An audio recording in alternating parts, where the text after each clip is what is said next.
And I think about that in myself all the time. Like, and that's where the fun inner child word comes. Like, what? Just because we're adults now and we have body hair and mortgages, like, come on, we're still that same kid looking at the world with that same like wonder. It's that kid still resides in there. I heard something on a podcast today I loved. It was like, kids don't hate adults. Kids hate interactions with adults that suck. Truth bomb. We just stopped this podcast here.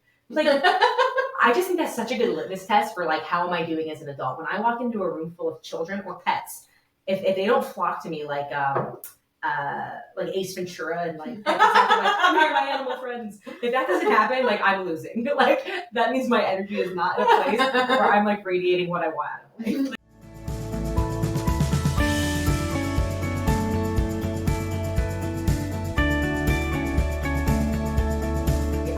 Back to Parenting on Purpose, your podcast for parenting tips and enjoying the journey. We're going to let that ride as my golden doodle is looking my guest in the kneecap. We have amazing Jessica Smith of Santos with us today. And of course, never to be forgotten, Sir Charles. Jessica, how you doing, girl? I'm so good. So I'll tell you what, my knee must taste really delish. Both knees, actually. He's like, ooh, skin. This is nice. You're tasty. Oh, that's amazing. That's awesome. Well, guys, Jessica was our first guest on our podcast, and we've grown quite a bit since then. I'm so excited to have her back. We have some really great topics to cover today, and I'm really excited to get into it. Before we do, just a quick housekeeping item. I'm really excited. I saw in our analytics, we had over 7,000 views in the past 2 weeks, which is amazing. I'm so happy this content is resonating with people, but I do have a favor. Go ahead and hit, bless, smash, whatever adjective you'd like, that red button on the bottom that says subscribe. That would be amazing, because I'd love to turn those 7,000 people into 7,000 community members and really learn what you guys want. So please, when you watch a video, tell us what you like, tell us what you'd like to see, and then we go out and find amazing people like Jessica to come on and join us and help get us some info. Now Charlie's looking at my feet, so there we go. It's fine. We're going to have fun with it. I love you. Perfect. So for those of us just joining, I know Jessica has 2 teenagers, and I have 1 teenager and a little one. And we were just talking about like how different it is raising teens in today's society and trying to instill the right morals in them. So I think that's a really good place to start. So I don't know if you want to kind of kick us back to where we were just talking, and then we'll just kind of flow from there. Yeah. So, the thought comes up all the time of, I think about the qualities that I have in myself that have really served me to thrive in this life that I live, right? It's grit. It's a sense of responsibility. It's a sense of respect. It's a sense of self-confidence. It's a sense of like knowing myself, my value, my gifts, my talents, and having been raised in a background that allowed me to make mistakes, that challenged me, that allowed me to explore the boundaries and then even go past what I ever thought was possible. And that's what built that self-efficacy. And one of the thoughts is as I'm raising teenagers in a very different time than when I grew up. Like, I grew up on a ranch. We had large livestock. We were up early in the morning. Like, I don't have any livestock. We live in a city. It's totally different. So my thought is always like, how do I support my children in building that self-efficacy, building that grit, building that confidence, helping them explore who they are without the same challenges that I had that 1,000,000% shaped who I am today. 100%. Mm-hmm. It's so interesting as a parent, because it's like you really have to like create the container, and then you have to have a fair amount of just faith or allowance for it to happen, because it's you can't control, to your point, all the different circumstances, right? But it is important that you help instill these things in them. So it's not like a hands-off process, which you hear a lot, right? Like, it's like you shouldn't parent your kids, but you have to have some type of structure.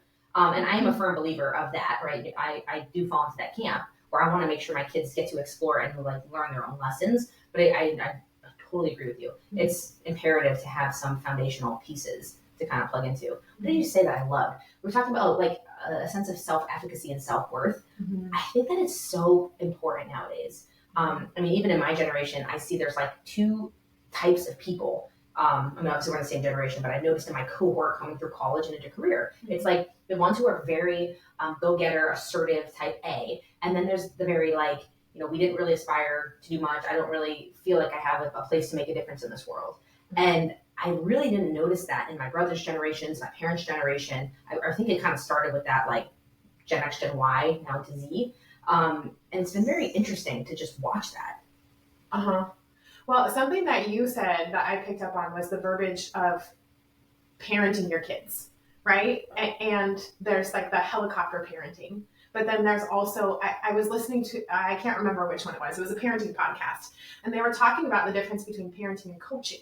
Mm-hmm. And they were saying at some point, like you shift roles in your child's journey, where parenting is like, okay, sweet pea, let's brush your teeth, let's wipe your butt. Like, right? Like those micromanaging pieces that they can't do themselves, and you're teaching them how. But then when they know how, it becomes that coaching piece. Of course. Like, how do I help you tie this? Like, nobody likes to brush their teeth. I get it. Well, I like to brush my teeth. I like fresh breath. But kids don't like to brush their teeth, right? It's an inconvenience for them. And helping them tie that to something that's important to them, that's more of like shifting into that coaching and helping them understand why those skills are important in their life. The why. Helping them understand, but not just the why. Like, oh, you're going to have clean teeth. Like, so what? Right? Why do you have clean teeth? Like, my son loves to stream and he wants his face out there on YouTube. Like, don't you think you want to have nice teeth for people to look at? Like, oh, now it's making sense. Right? So helping them, something that matters to them. To them, specifically. Sure. And I do think that as a parent, that really requires you to, number one, have a deep understanding of who you are, but also have a deep understanding and respect for the uniqueness of your child, and learning how to shift from parenting into coaching so that they do develop that self-efficacy, and creating that space to allow them to be challenged in a safe way, right? Like, as long as they're not going to die, if they can do it for themselves, I'm going to let them do it for themselves. Yeah. They're going to do it wrong. They're going to do it messy. They're going to do it sloppy. They're going to do it slow. And then slowly they'll figure it out. But that's always something that's on my heart, is how do we support them in navigating this world? Because really, truly, that's our job as a parent. It's not to do everything for them. It's to guide them to live a life that they love with self-efficacy and confidence. I think that's what they mean, and the point they were driving with, you don't parent your children. I think it's more about, you don't need to micromanage them. The less you can do for them actually is better, because they'll be able to figure it out for themselves. And when you think back, at least I'll be candid, when I think back to when I parent my children the most, it's when I need them to do something in compliance so that we can get somewhere, so that there's a goal. Doesn't mean that you're rude about it or anything like that, but there's an underlying selfish motive for that parenting, right? And that's where what you just said is so true. You have to be really self-aware. And, that's when it's like, okay, if this is not going to cause anyone harm, or, if we're not going to like miss the bus or whatever, like, fine, just do it yourself. We'll be fine. But there are instances where then you have to explain, like, hey, normally mommy lets you do this, but in this case, we have a deadline. We're going to be a team. We got to make this done. We have 2 minutes. Let's do it. And you turn it into a game.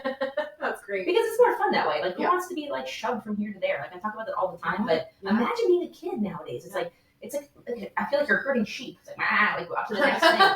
It's like they must feel so freaking annoyed, right? My dad has this great term. He calls them sheeples. Yeah, sheeple. And it's like the people that just, like, we call them the same thing. Go through life. They go through life like herding around and just doing what everybody else does, with no self-awareness of their unique gifts, their talents, their treasures, their contributions. Right. And it does make you wonder, like, how does that tie back to how they were either parented or coached? What challenges were they gifted that allowed them to suffer a consequence?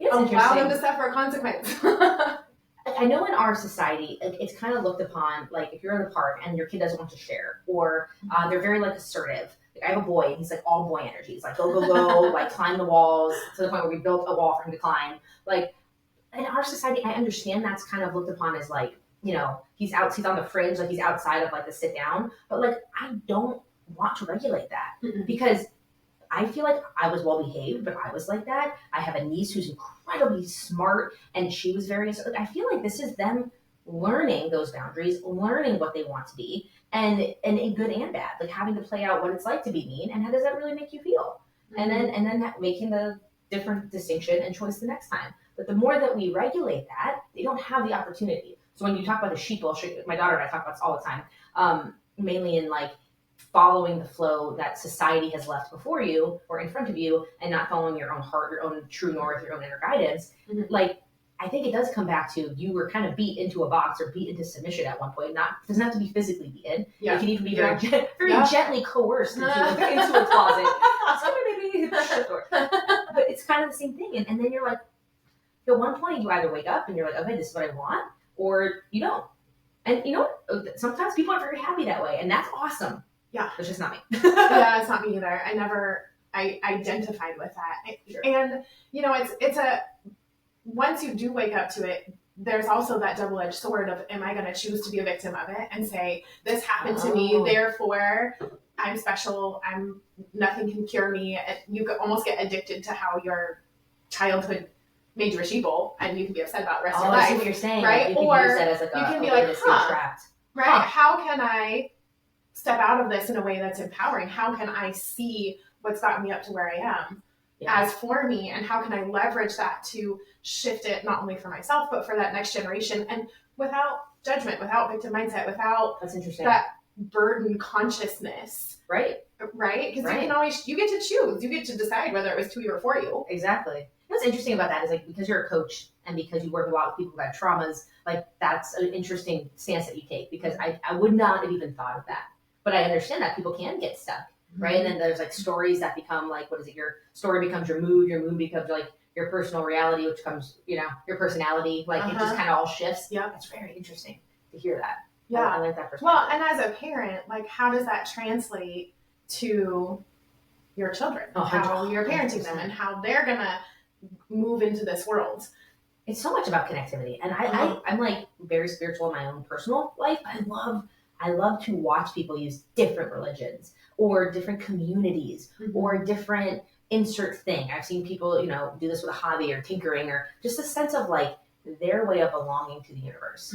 You know, Dr. Rocco, our spiritual aligned chiropractor, was talking about how your spine resonates with a very distinct vibration that's even more identifiable and separate than the fingerprint. It's that unique. Yep. And he was even talking about, like, in communal families, how the parents and their spinal like alignment of just that resonance sets the tone for the family. It's like the same thing at a very scientific or spiritual, or whichever you subscribe to level, but it's all microcosms of the same lesson. It's like universe, God, whatever you subscribe to, science, whatever, has laid it out for us in all these beautiful fractals and different overlays for us to figure it out in our own way, because we are unique and we all do see things differently. Right? I just think that's so cool to see how people connect to that, and then through which their truth can flow. And I think that's a part of it too. Absolutely. If you don't give yourself the space to play, we are so all work, no play. Like there's this, in my business, like there's a really big milestone that I needed to accomplish. And I felt so bad about this until last night when like my body viscerally was like I could not work. Like, it was like telling me no. And I'm like, no, this is our time. And it's like, no, no, you bag of protoplasma in a costume. This is not your time. And then I was like, all right, I'm not going to fight it. And instead, I'm going to play. I'm going to take my daughter. And it's like we give clout to working when, you know what, in stepping back, I'm going to gain so much more clarity. I'm going to be so ready when this time comes in the next month or two. And it's going to be so much better because I'm listening to myself. It's like we need to self-parent. We need to put self-boundaries on ourselves so we can recognize it for our children, right? And that way when your kid decides to say no to you, maybe we honor that. Maybe we let them have a decision in their own life. Yeah. Or maybe we just simply say, tell me more. I love that. Like, right? Help me understand that no. Yes. Because oftentimes when our children speak to us, we hear it through our lens, through our context, through our experience. And this goes for any communication, not just with our children. And this can be across the board, but especially when it comes to your children, like so true. All they require from us is to be seen and heard, not to be agreed with. Because I tell my children, like, you are free to come and disagree with me. You are free to share an opposing opinion, a thought that you think might conflict with mine. Love it. And I'm open to hearing it. It doesn't necessarily mean that I'm going to change the decision, because at the end of the day, you are in my care and I am creating this family, right? And we're co-creating it together. So depending on what you bring to the table, it may or may not change the decision, but I want you to know that you always have a voice. Exactly. And I can see you, I can hear you, I can honor you without needing to agree or disagree. And yes, and I will internalize and I will really think about what you said. Yeah, I think that's beautiful. You have a very I'm very motivated and just moved by the way you parent your children. I know through conversations, if you ask them questions like, tell me what's the best part about being you, or tell me what's the best part about being 8. What's the worst part about being 8? What's the hardest part about being 8? And I just love the questions that you ask, because I was just saying this with another conversation. They're bridges. You are making a bridge from your adult reality to their reality. Mm-hmm. And it's not them that's going to acquiesce and change. It's really going to be you opening your paradigm a little bit wider to now have all of the intellect that you have as an adult, and then be able to tie it to their very high emotional quotient, bodies. Because in a lot of ways, kids have a higher emotional quotient than us, and we really do shape them to fit into a mold, which will be successful in one model. But is it setting us up for the future with AI and with all this stuff? I think we're better off making our bridges to them and letting them tell us the future, because they have a better chance than we do of figuring it out for sure. Right. It's so true. I do often think about this. Like, I don't know that this is probably the first time I'm verbalizing this, but I often think, like, I don't know that I'm fully prepared to lead them to wherever this future is going, because it is evolving so quickly. And one of the things that I was listening to this morning was that the Surgeon General is now in the US is discussing the fact that one half of the adult population experiences loneliness. They report that they are lonely, which then sets us up for anxiety and depression and malfunctioning relationships. And how do we foster our children being in tune with themselves, in community with one another, and co-creating with all this incredible AI? Exactly. Right? Because I do think that AI is part of what creates separation. And I will just, this is bold. This might step on some toes. This is triggering. We're going to listen to this. I'm just going to if you step on toes, I honor you. Right? I see you and you are heard. But I don't agree with you. If you don't agree, you're welcome here. But I do really see how locking people in their homes for 2 years, shutting down an economy, sticking people behind video screens, it all contributed 100% to where we are now. And I know that there are benefits and drawbacks to both sides. And I don't think that anybody manipulated society to make us all anxious and depressed. She's being very politically correct. I am not normal Jess would speak much more a conspiracy theorist, but I will absolutely say that isolating us in our homes, and now it's like we're trying to figure out how to human again. 100%. And really, it's this. But maybe that's a good thing. I agree. I agree with you. I'm not sure the way we were humaning pre-COVID was very nice. It's interesting. There's a lot to unpack with this. I was just doing our pitch deck for Mighty Morsels and Snacks by Nature, and I was making the deck, and a lot of the statistics are staggering, and they're what you just said. So by 2050, do you want to venture a guess at what percentage of youth will be obese if we continue the same trend? Currently, what I know is about 20% are currently overweight. Mm-hmm. So if we fast forward that 25 years from now, I would guess that 75% would be overweight and probably at least 60% will be obese. She's really good. 57%.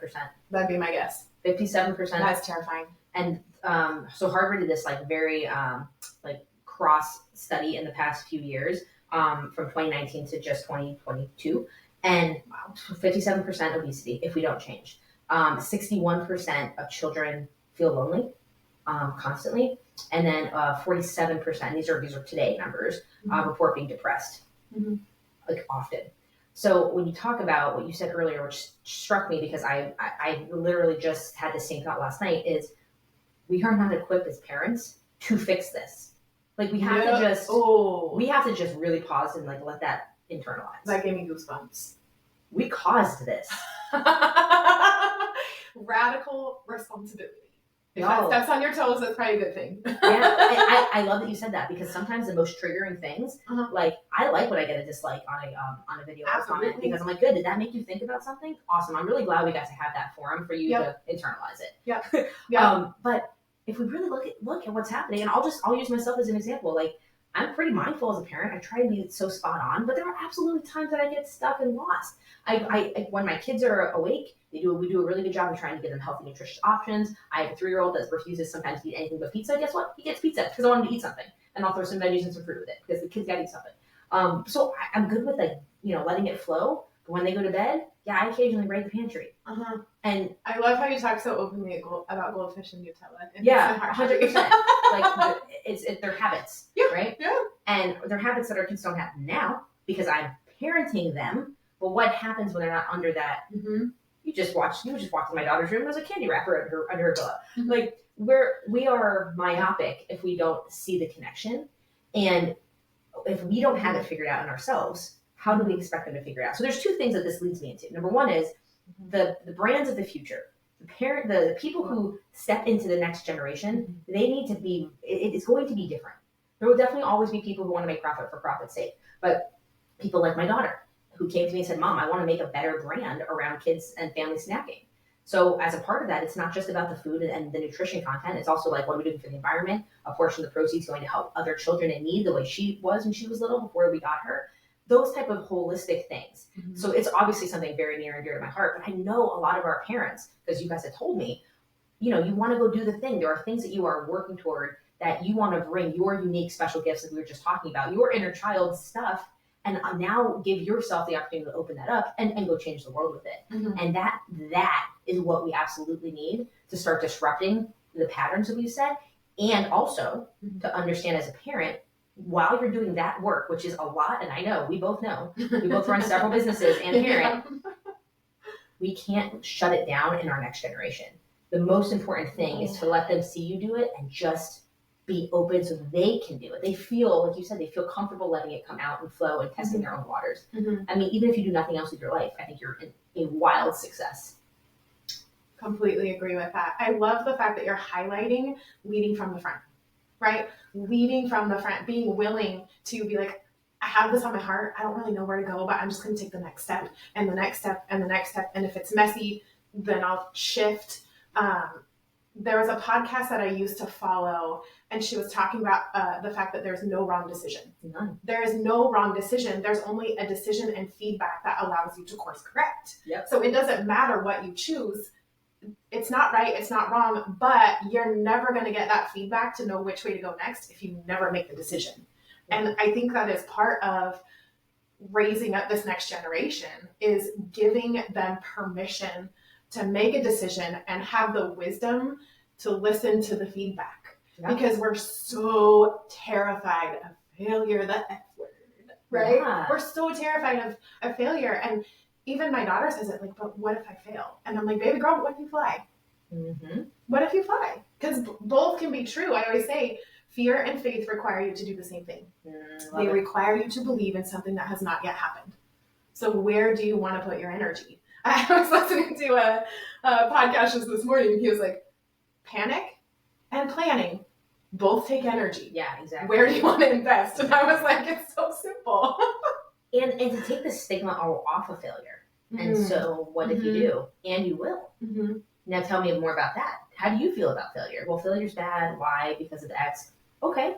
If that's the way you feel. And then perspective as a parent. It's our opportunity to show the perspective. Michael Jordan, Wayne Gretzky, like all the greatest people that ever had the greatest records, they've also had the most hits. They've had the most fails. They've had the most missed shots. So it's showing them failing fast and what that means. One of my business mentors, awesome gentleman, love him so much, talks about, the reason he's been so successful in business is because he's allowed himself to fail. And he's taken the sting out of failure. He celebrates failure. He was trading crypto, and he watched his crypto just freaking plummet. His brand new wife, and she's like, looking at this, and like he pulls her over. He's like, "Honey, just sit here and just watch." And they just watch the computer, and like everything's just like a fire sale. Everything's going down. He's like, "You'll never see a fire like this again."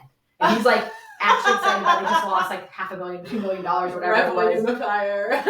But what type of person can say that? One who has the self-efficacy that I'll just figure out a new way to make it back. Yeah. Holy crap to me. If we can instill that in our children, we've won. We have totally won. And that speaks to resourcefulness, right? So when I am coaching somebody through, like they show up, like, I've totally failed. Tell me more about that. Exactly. How do you define failure? Right. What does that mean to you? In comparison to what? Exactly. What are you making it mean?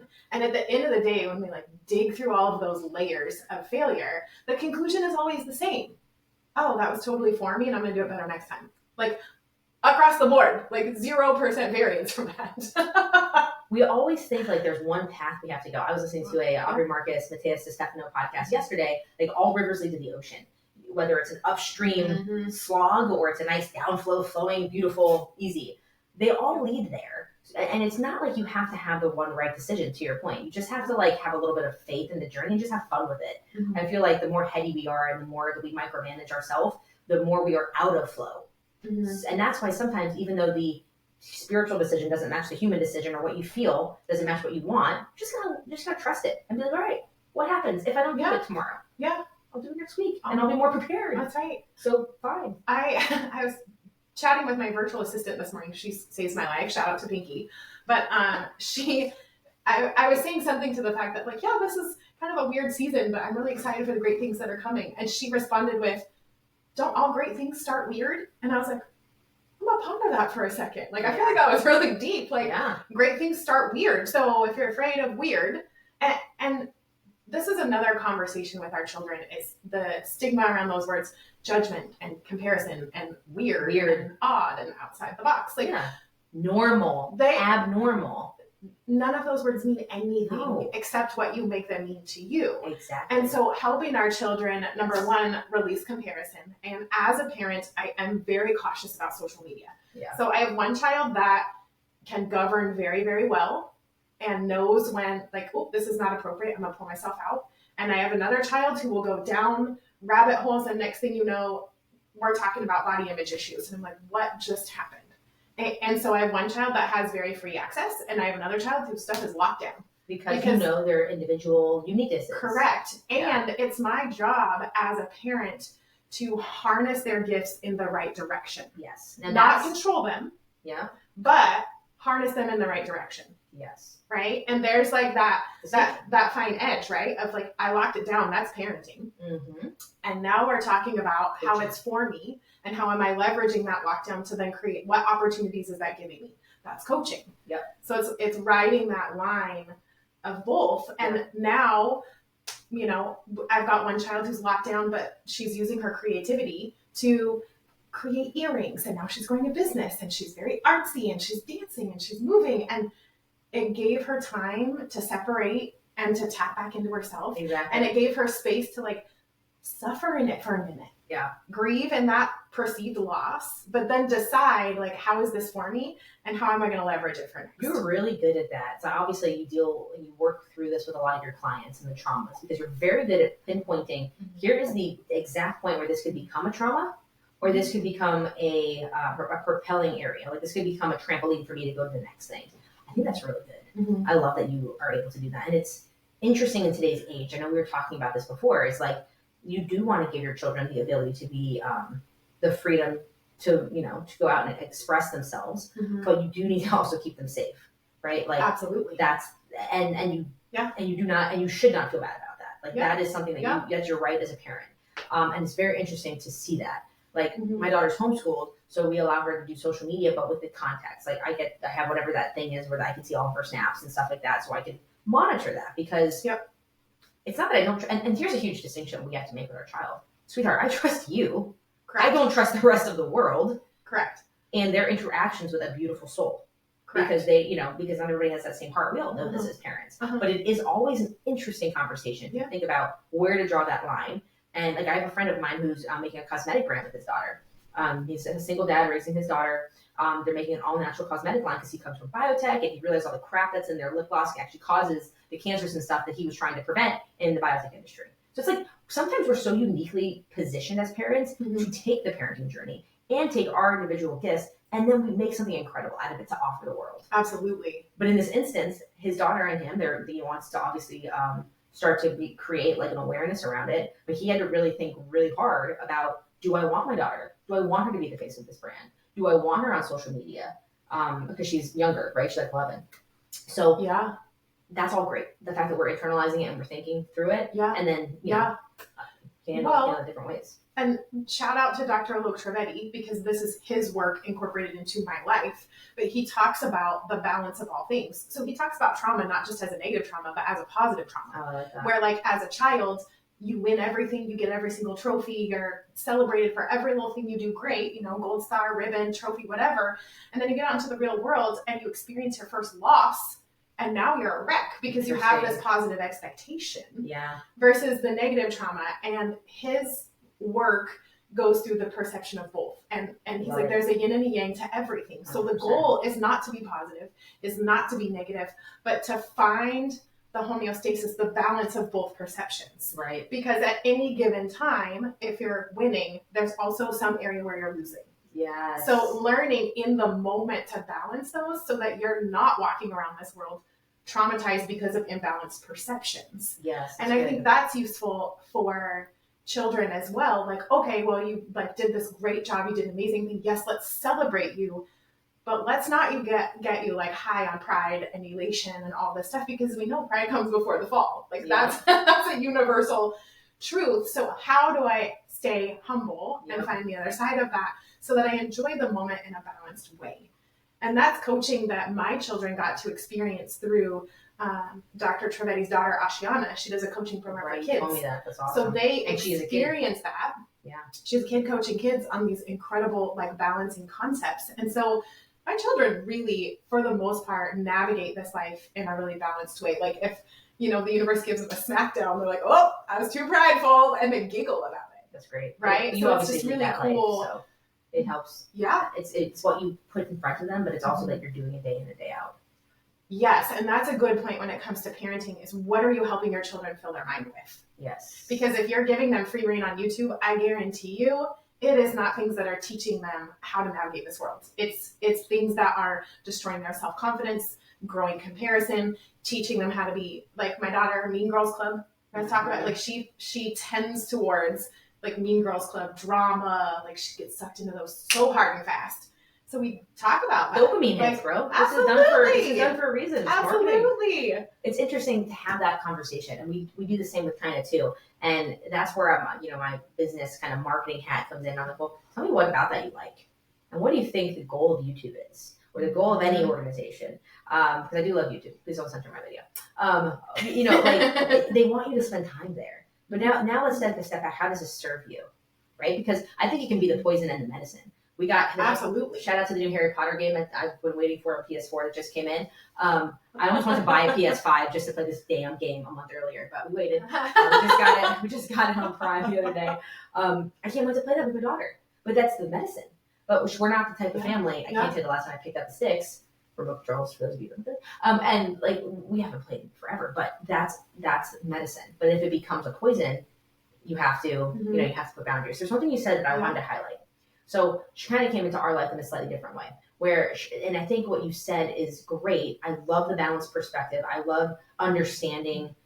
If you win, like I say this to our son a lot, like if he does something, they celebrate the win. And I'm like, that's awesome. But how do you think X feels? Because your win means they lost. And I'm okay with you being proud that you did this, but I also want you to be aware of what that feels like, because you won't always win. There will be areas where you don't. And now how are you going to handle that? And what does that feel like? So that awareness, I think, is really good, just to have them understand. So there's empathy. And then what I was going to say about my daughter is, with you, we're talking about expectations, and you don't want them to be like so high on always winning. And then when they get hit with a challenge, it's like almost insurmountable. Yeah. It's interesting because our perspective on that was very different with her coming into our life in the non-traditional way she did. I always had to teach her, honey, like, expect magic. Expect it every day. And when you go out, your job today is to find it and tell me about it. I want you to find the magic out there. Expect something unexpected. And when you see it, tell me.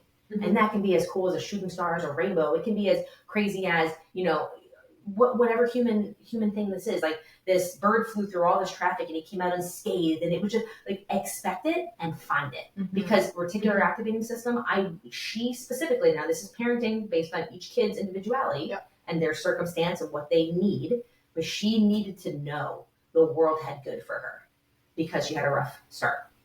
And because of it, she still sees the best in people and the world. So it's just cool. But to your point, all of this is just so circumstantial based on you, your kid. And I think that's the best part, is just understanding that discernment. And that's the fun part, is kind of like getting to play with it, right? There's so much out there.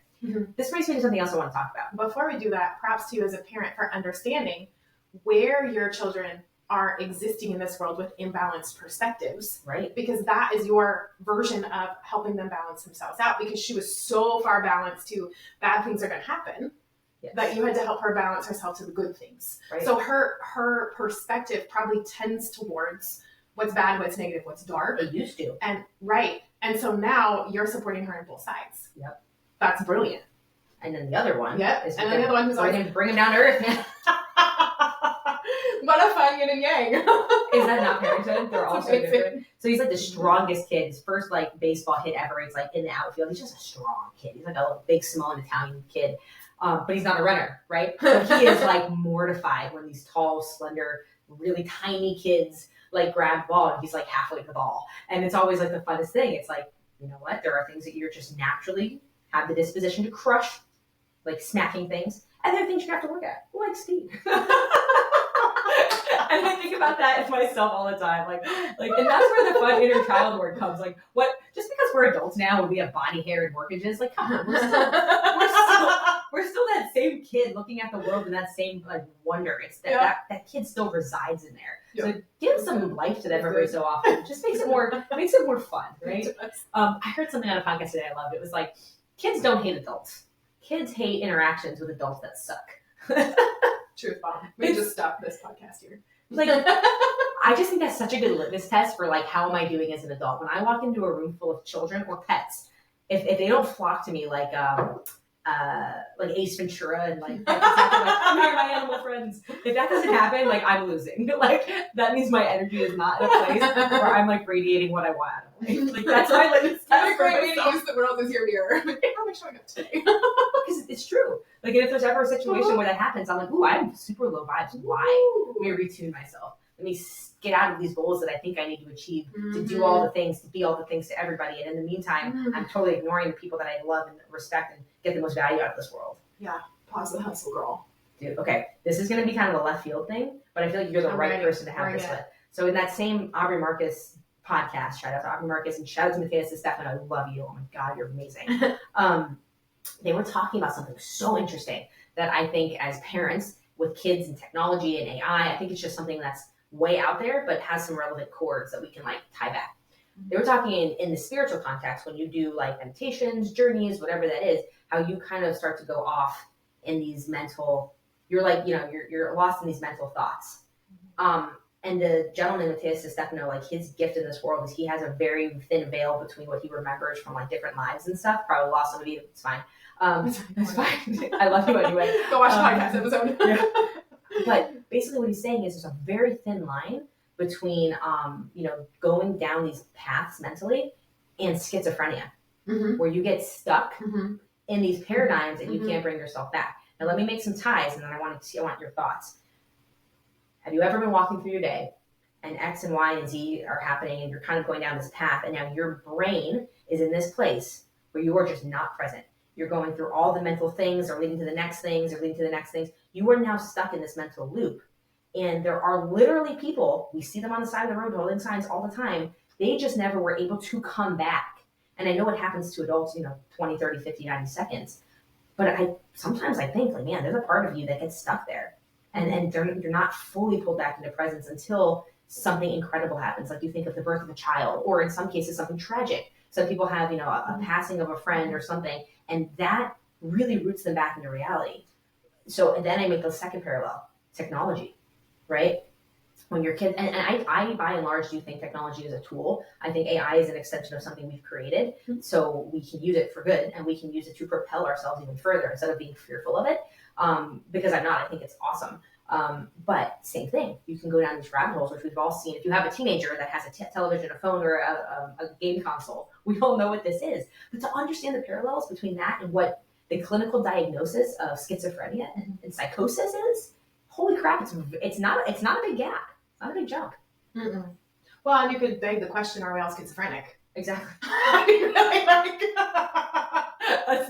feel like what differentiates it in our current reality is the diagnosis that it affects your ability to like care for yourself and to put a roof over your head and to eat food, right? Yeah. Like that's the clinical definition. Can you be normal? Which point it exceeds the box and you become diagnosable, right? Sabrina Romero would be a great person to have that conversation with because she is a hypnotherapist. Yes. And she's actually the one who brought that concept to my thought table. And I was like, oh, wow.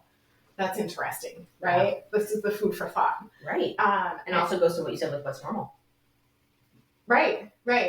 And realizing that what's normal is a definition that somebody or a group of some people somewhere decided Someone's that this reality, is or someone's perceived or reality. a group of people's reality, Yeah. right? And not to diminish that diagnosis or how it affects your current reality and the things that we do to treat it, but it does beg the question: how are we staying connected with our current presence? How are we fostering the here and now? Yeah. How are we leveraging what's at our fingertips to create in this experience? I really truly feel strongly that we are all put here to create and evolve.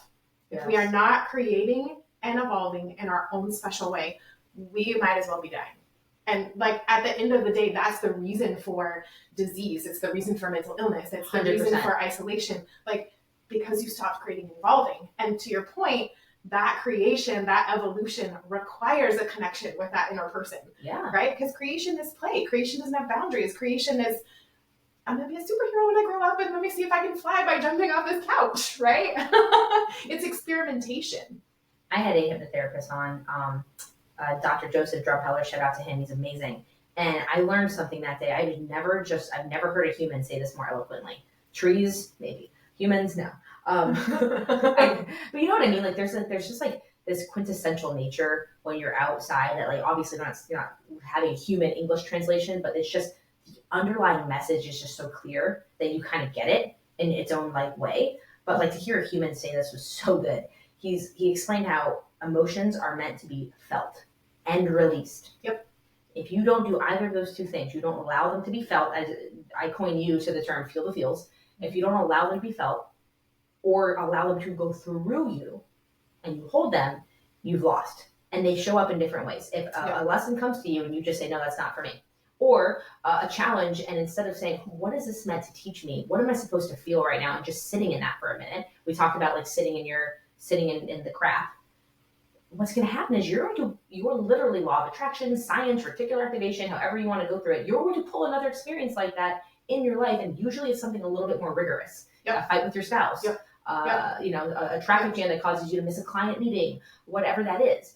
And if you still choose not to engage, you're still in your, this is what I mean by the schizophrenic ties. Yep. You're still so far in your head, you're not allowing yourself to be pulled. Yep. Well, now it's going to cause itself to come up in an even more strong way. Uh-huh. An even more strong way. Yep. And the same thing with if you allow yourself to feel it, and this is where you hit the nail on the head, and you do not allow it to pass through. You use it as a place of trauma, and you hold it, and you nurture that sad baby in there, and you just give it all this. Now you're growing a disease. Correct. Like we're getting better at this now, and we're getting much better at the whole gut health connection and what that means. Mm-hmm. And but that to me was like, wow, it was just so easy. And you know who's really good at doing this? Kids. And we teach them to suppress because we are uncomfortable with them feeling their feels. And there's a book, 15 Commitments of Conscious Leadership. Commitment number 3 teaches you how to feel the feelings in the easiest, most systematic, easy to understand way. It's the process I walk all my clients through, and I take myself through and my kids through when we feel some kind of way. Yep. Because feelings are feedback. Yep. And I'll credit awesome. Dr. Trivedi again for this, because he talks about the different levels of feedback. Like our first level of feedback is our psychology. Yep. Then it's our physiology. That's right. Then it's our sociology. And he continues to go on from there, where it's basically like it's a lot of ologies. The 2x4 Godsmack, right? Like you were talking about. Yes. But really, like if we learn how to listen to the psychology and the biology feedback, and learn how to work with what it's telling us, rock and roll. Let's go. That same thing you just mentioned, and this is why I love like the Easter eggs of the universe. That a microcosm of that happens with your kids. If you're quick to anger, you don't allow the subtle, small conversations to happen. Like Dr. Allison Reese was saying on a previous podcast, your children stop listening to your pleasant tone of voice, and now you have to have an act of God. Yep. Because it's the same thing. Isn't it so cool just to see the layering and like it's almost like this, like it was like a gift given to us. Like here, just unwrap layer by layer. It's so fun. There's an exercise that my daughter and I do because we are both like we're a little bit hair triggered. Like we go 0 to piss real quick. And we can be reactive with each other. And when I finally recognized the pattern between us, I was like, baby girl, I love you so much. And I really don't like feeling this way around you. And I know you feel it too. So we made an agreement like, hey girl, I'm feeling really frustrated because of X, Y, and Z. Not because you're the problem, but because when you do these things, I interpret it in such a way that makes me feel angry. And what I really need right now is, can I just have permission to scream in your face? And she's like, yeah, I've got some issues with you too. When you do X, Y, and Z, this is how I feel. And I'm like, awesome, what do you need? She's like, I want to scream in your face too.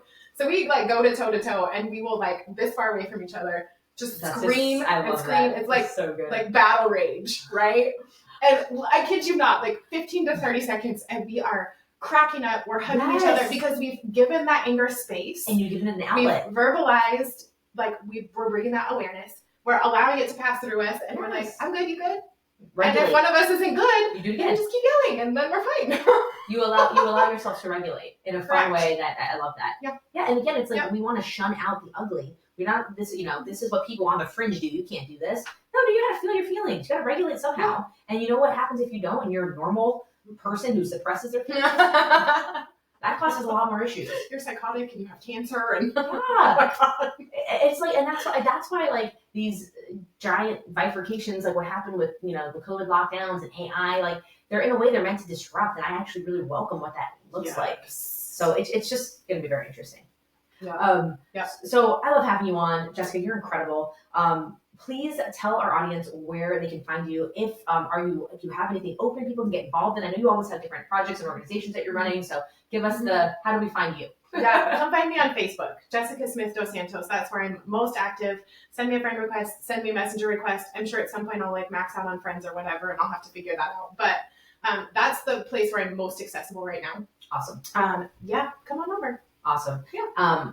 I love you have a heart to serve. You show up. I've been I'm fortunate enough to know a lot of people that you work with and coach, and you just have a very clear knack for finding the next level humans, the leaders, and I know what they're going to do with their children. And I just think it's such a cool ripple that you're making in this world. So parent to parent, girl to girl, I just want to say I love you. I appreciate you. And parents, I appreciate you guys for being here. This is always so fun. Please, like I said, throw some feedback our way. Let us know what you guys want out of these podcasts, what you're liking. What do you hope I never talk about again?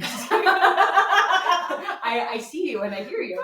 So I'm super excited to have Jessica on again in the future. So parents, thank you all for what you do. Until the next perfect time, stay beautiful, stay inspired. Bye guys.